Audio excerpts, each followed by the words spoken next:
Evangelho, quinta-feira da 10ª semana do Tempo Comum. O Senhor esteja convosco, Ele está no meio de nós. Proclamação do Evangelho de Jesus Cristo segundo São Mateus. Glória a vós, Senhor.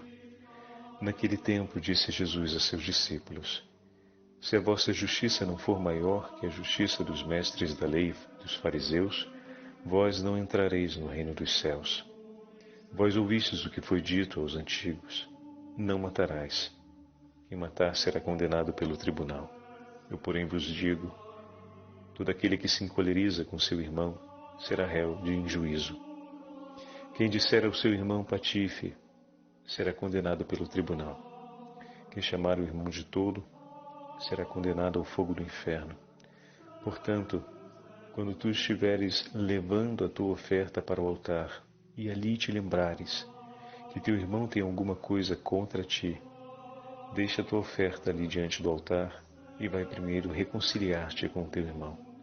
Só então vai apresentar a tua oferta.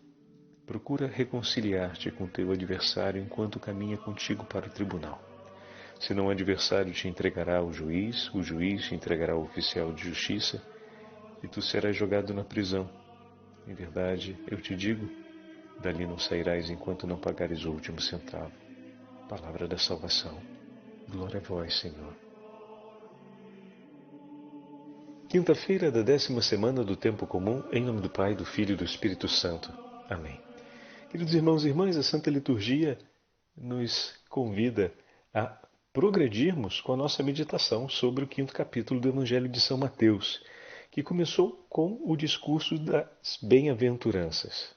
E logo em seguida, o Senhor falou da identidade de todos aqueles que seguem o caminho da felicidade, o caminho das bem-aventuranças, que leva à felicidade nesse tempo e abre as portas do céu para a felicidade eterna. Todo aquele que assim segue se torna sal da terra e luz do mundo. E lembramos com isso o prólogo do Evangelho de São João, tão significativo, e falamos sobre o símbolo do sal, o símbolo da luz, ou seja, o significado de ser sal, o significado de ser luz. Ontem meditamos sobre o cumprimento da lei, o Senhor que veio para realizá-la, e tivemos a grande alegria de meditarmos esse Evangelho à luz do testemunho de José de Anchieta, São José de Anchieta.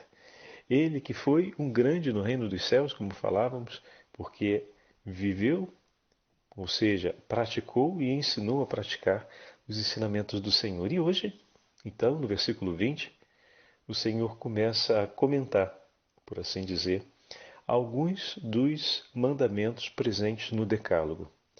O trecho de hoje vem intitulado como A Nova Justiça é Superior à Antiga.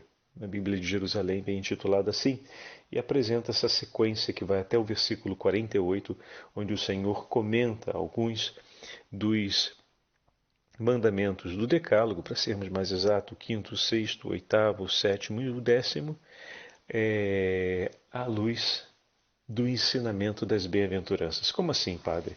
Pois é, meus irmãos, o Senhor não veio para levar a plenitude à lei? Pois bem. Então, a plenitude da vida proposta pelo Senhor no Decálogo acontece com a vida na caridade. Amai-vos uns aos outros, como eu vos tenho amado. Aqui está o ápice. A plenitude se dá no exercício perfeito da caridade. E é em base a essa verdade que o Senhor hoje leva os discípulos a compreenderem cada um dos mandamentos apresentados pelo Decálogo. Hoje, o Evangelho se pauta praticamente naquele que seria o 5º mandamento, a respeito do não matarás. E o Senhor começa dizendo: com efeito, eu vos asseguro que se a vossa justiça não exceder a dos escribas e dos fariseus, não entrareis no reino dos céus. E exceder significa ir mais longe, ter uma raiz fundada sobre uma realidade maior. A justiça praticada à luz da caridade, à luz do ensinamento de Cristo. Uma justiça que se realiza em Cristo Jesus. E o Senhor começa a dizer: aqui é importante termos claro uma coisa, antes de darmos prosseguimento à meditação desses dois trechos, vamos dizer assim, né? Do 21 ao 26, nós vamos ver dois momentos, dois comentários muito significativos do Senhor. Mas antes, percebem, meus irmãos, às vezes a gente imagina que o anúncio do Evangelho tornou mais fácil as coisas. Se antes o Decálogo previa como pecado o cumprimento de um ato em desacordo com o ensinamento do Senhor, Jesus agravou ainda mais a lei, porque ele estabelece e declara claramente que não só a realização do ato, mas o desejo e a disposição interior para praticá-lo já é pecado. Então, se já era exagerado, vamos dizer assim, a exagerada compreensão de pecado, em Cristo se tornou mais exigente. E quem possa dizer mais exagerado, de fato não tem nada de exagerado, mas se viver os mandamentos, vamos colocar agora de uma forma melhor a frase, os 10 mandamentos, para muitos já era algo exigente, vivê-los à luz do ensinamento de Cristo se torna mais ainda. Não só o ato, mas o pensamento e o desejo já configuram um estado de pecado.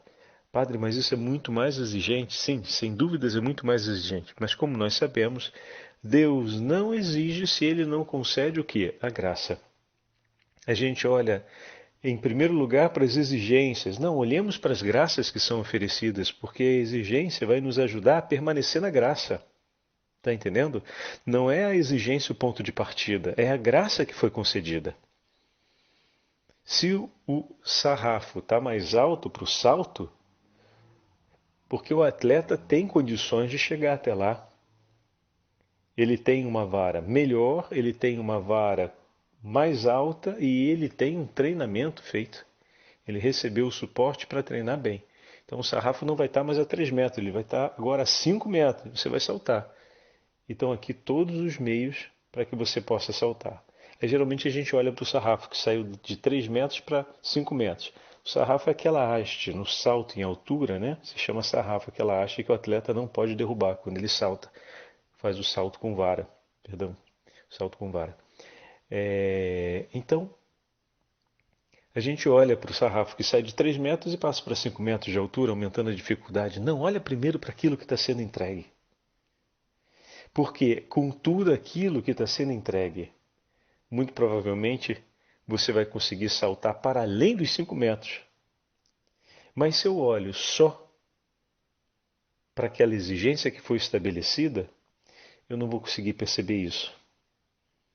Porque quando olho para a exigência que aumenta, que sai de 3 metros e passa para 5 metros do sarrafo, a pergunta que vem é, ou melhor, a reflexão que vem é, caramba, eu não consigo.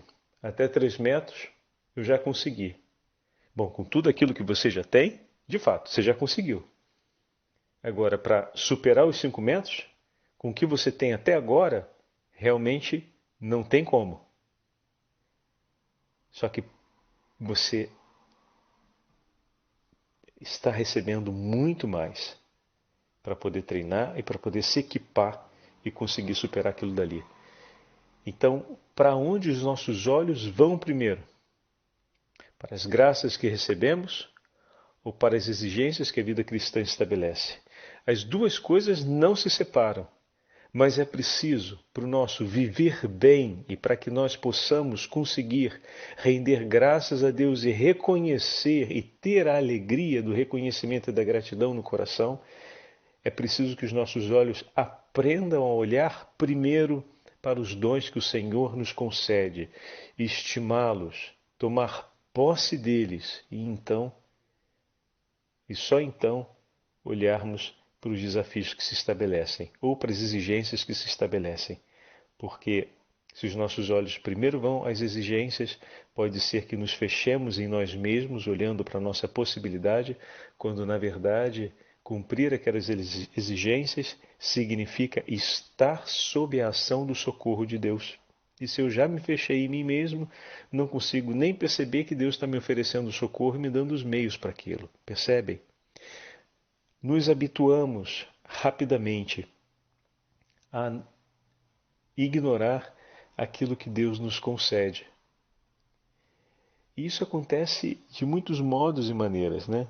Quando fizemos aquele exercício espiritual tanto tempo atrás, que é importante começar o dia dizendo louvado seja nosso Senhor Jesus Cristo, ou então bendito seja o nome do Senhor que fez o céu e a terra, ou Jesus, eu confio em ti. Imaculado Coração de Maria, sede a minha salvação. Estamos repetindo diariamente essa jaculatória na nossa novena, e não é sem razão. Elas são, por exemplo, duas jaculatórias que nós podemos dizer todo dia de manhã. Qual a importância de fazer isso, Padre? É a importância de reafirmar que aquele dia não começa sem o socorro de Deus, que aquele dia não começa sem o amparo do Santíssimo Nome de Maria, sem a companhia do Imaculado Coração da Santa Mãe de Deus em nosso favor. E qual o valor disso? De nos ensinar a ver primeiro todas as graças que estão sendo entregues para que a gente viva bem aquele dia. Porque não é de hoje, mas tenho certeza que na sua vida, muitas vezes você já foi acordado pelas preocupações que te acompanharam de noite na cama, não é verdade? Você vai dormir com a cabeça cheia de preocupação. E a gente às vezes deixa escapar aquele exercício de entregar nas mãos do Senhor o nosso dia e tudo aquilo que espera por nós, né? Um exercício também espiritual muito importante. E aí no dia seguinte a gente às vezes acorda pensando já no problema. A gente se dá conta que acordou porque a gente já está pensando no problema, né? Ou então a gente acorda porque está ali com um problema com aquela questão já na cabeça. E aí, o que está acontecendo aqui? O que a gente acabou de falar. Você já está pensando naquela exigência, naquele a mais de força pessoal, aquele a mais de sacrifício, aquele a mais de paciência, aquele a mais de resignação que você vai precisar oferecer naquele dia para poder conquistar a solução, a superação daquele problema. De certa forma, para seguir adiante, aquele problema estabelece como se fosse uma exigência mais alta das virtudes cristãs no seu coração, uma exigência mais alta sobre a fé, uma exigência mais alta sobre a caridade, talvez, porque pode dizer respeito à forma de tratar e lidar com outras pessoas que está lhe criando muito problema, ou que está lhe criando muita dificuldade. Então, a gente está olhando para as exigências que vão nos acompanhar naquele dia. E isso não só irá nos angustiar, mas pode nos levar a esquecermos das graças que também no início daquele dia o Senhor já colocou por nós e para nós, a fim de que aquelas exigências sejam alcançadas. O Senhor não nos entrega um dia para a nossa perdição, meus irmãos, mas para a nossa salvação. E se Ele nos entregou aquele dia para a nossa salvação, todas as graças e dons necessários para que se concretize essa vontade de Deus também estão dispostos por nós. Mas é preciso que, por primeiro, sensibilizemos o nosso coração a esse ato louvável e necessário. Aprender a olhar para aquilo que o Senhor nos dá antes de olhar para os desafios que nos esperam. Porque é o Senhor que nos conduz. É Ele que prepara o nosso coração. É Ele que equipa as mochilas daqueles que vão sair para a caminhada, de maneira que não falte nada. É Ele que nos prepara, nos educa. É Ele que, ao mesmo tempo, inspira o nosso coração e conduz os efeitos daquela inspiração, daquele insight interior gerado pelo Espírito. Mas isso precisa ser educado. E daí vem esses bons hábitos. Mas só dizer a frase, padre, isso é uma palavrinha mágica? Não, absolutamente não. As preocupações vão estar conosco, mas não é só esse exercício que você faz. Esse exercício de dizer, de fazer logo no início do dia, quando acorda mesmo, a saudação a nosso Senhor. Louvado seja nosso Senhor Jesus Cristo, para sempre seja louvado. Ou então, glórias e louvores sejam dados ao Santíssimo e Diviníssimo Sacramento. faz a saudação ao Santíssimo Sacramento, já ao início daquele dia, esse exercício, ele nos ajuda a fazer um corte sobre o ímpeto daqueles pensamentos e preocupações que já estão presentes ali, galopantes no início do dia. A Ti, Senhor, honra e glória pelos séculos dos séculos. Amém. Deus santo, Deus forte, Deus imortal, tende misericórdia de nós e do mundo inteiro. Ou então, as saudações do texto da Divina Misericórdia, podemos fazer também. Pela sua dolorosa paixão, tende misericórdia de nós e do mundo inteiro. Ó sangue e água que jorrastes do coração de Jesus, como fonte de misericórdia para nós, eu confio em vós. Ao início do dia, com o primeiro ato, depois que você abre os seus olhos, isso é um corte. Mas, obviamente, não basta só o corte. Já existe também alicerçado o hábito da oração matutina.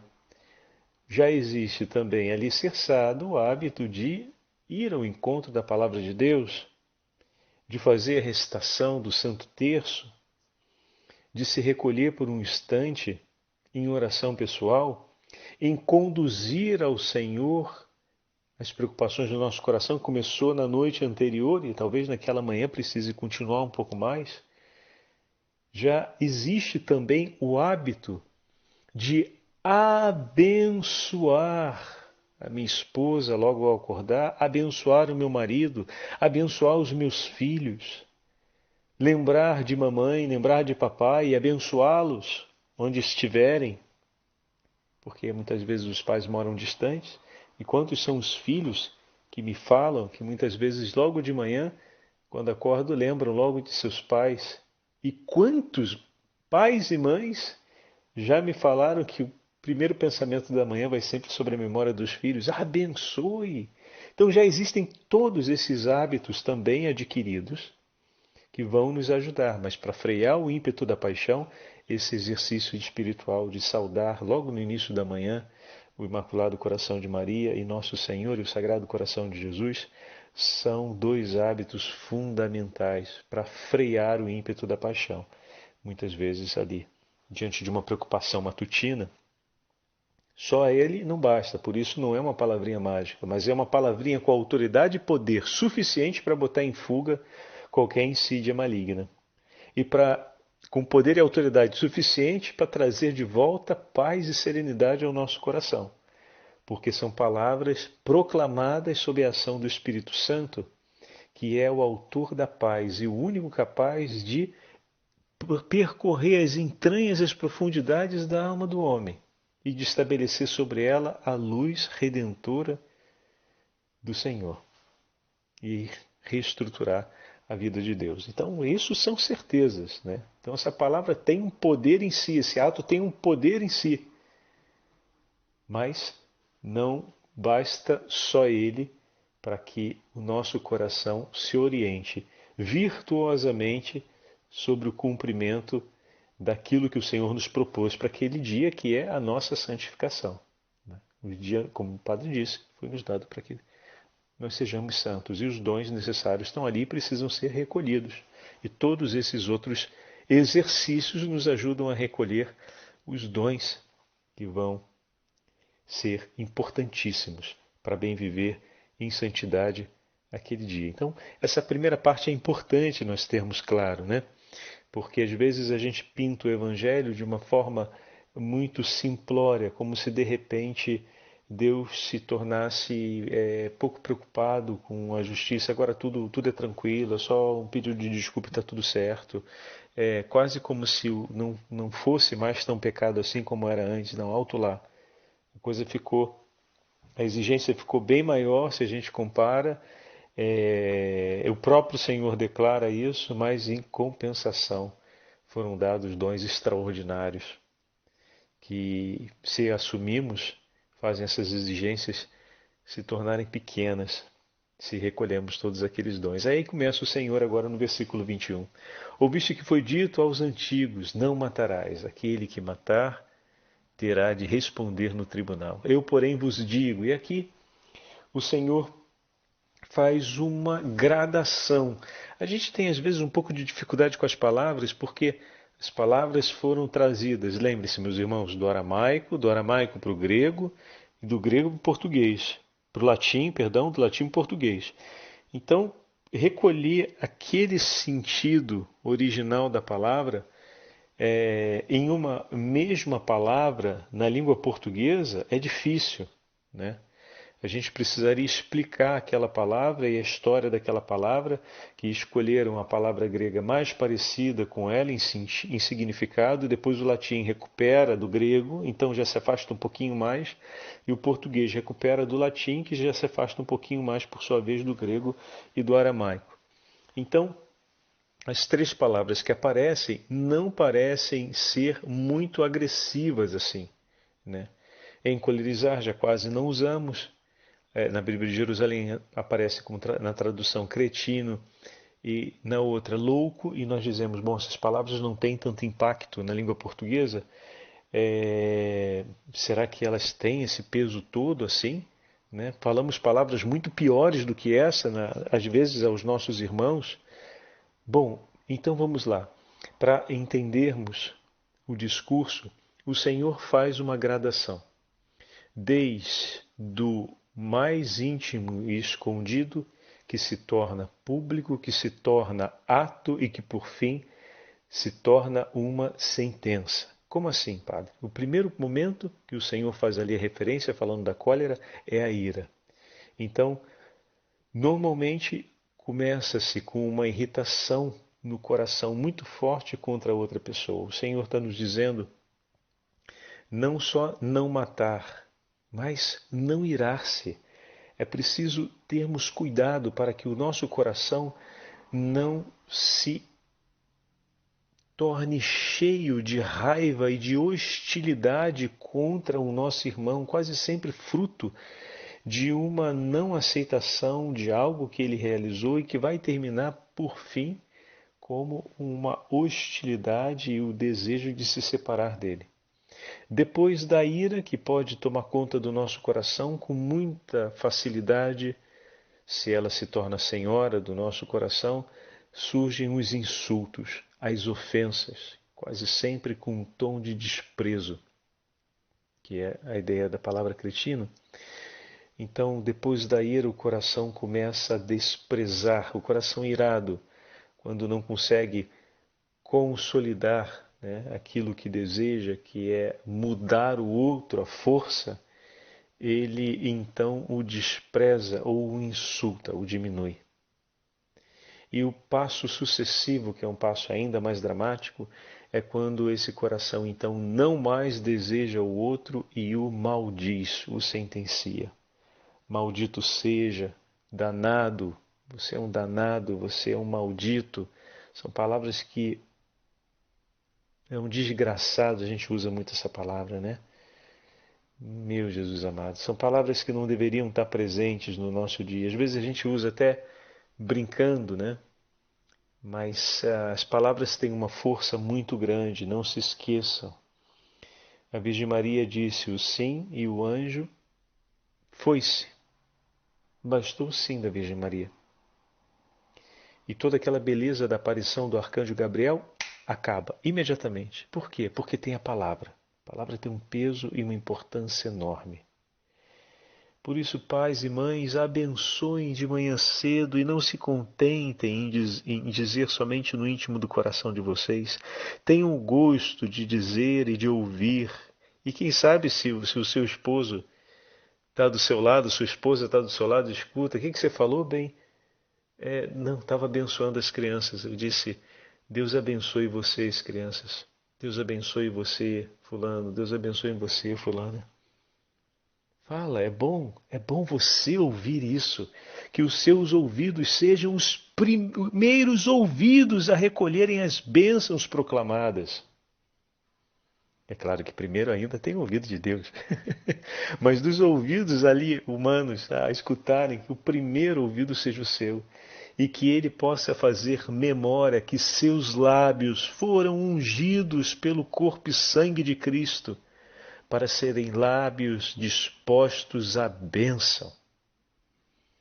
E assim como a fé entra pelos ouvidos, que o recolher desse ato de amor venha impregnar o teu coração de firmes propósitos e desejos de amor, a fim de que você rejeite toda a ira e evite desprezar o seu irmão. Porque cada vez que abençoamos, reafirmamos não apenas a importância do outro na nossa vida, mas reafirmamos a obra de Deus sobre a nossa vida também.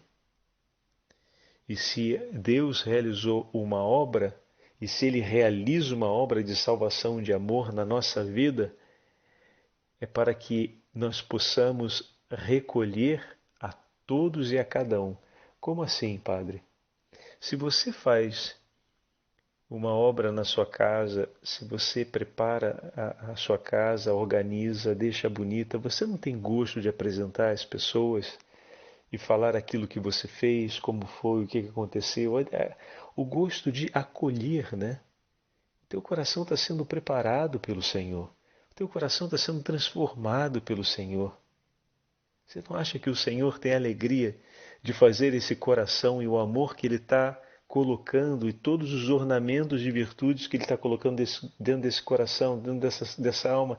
Ele não quer fazer com que isso seja uma ocasião de prazer, de satisfação, de gozo para outras pessoas? Ou seja, que outros corações venham a conhecer essa obra tão bonita, tão delicada que Ele está fazendo, porque é o lugar do seu aconchego, do aconchego dele. Ele escolheu, Ele está preparando o lugar da sua intimidade. E quando a gente ama uma casa, a gente quer ter a alegria de receber aqueles que amamos ali, né? Por isso, não pode ser um coração amado por Deus o lugar do desprezo, mas sempre o lugar do acolhimento. Proclamar a bênção nos ajuda a não apenas recordar, mas reafirmar o nosso coração como lugar do acolhimento, da comunhão e não do desprezo. Estão vendo a importância? A gente precisa desses exercícios na nossa vida. É assim que a gente vai colocando em prática a caridade. A caridade que é a nova medida, ou melhor, a medida plena, a medida da perfeição. A segunda parte da meditação de hoje, do texto de hoje, o Senhor apresenta a respeito, versículo 23, portanto, se tiveres para trazer a tua oferta diante do altar, ou seja, cumprir um ato de amor e de justiça em relação a Deus, e ali lembrardes que o teu irmão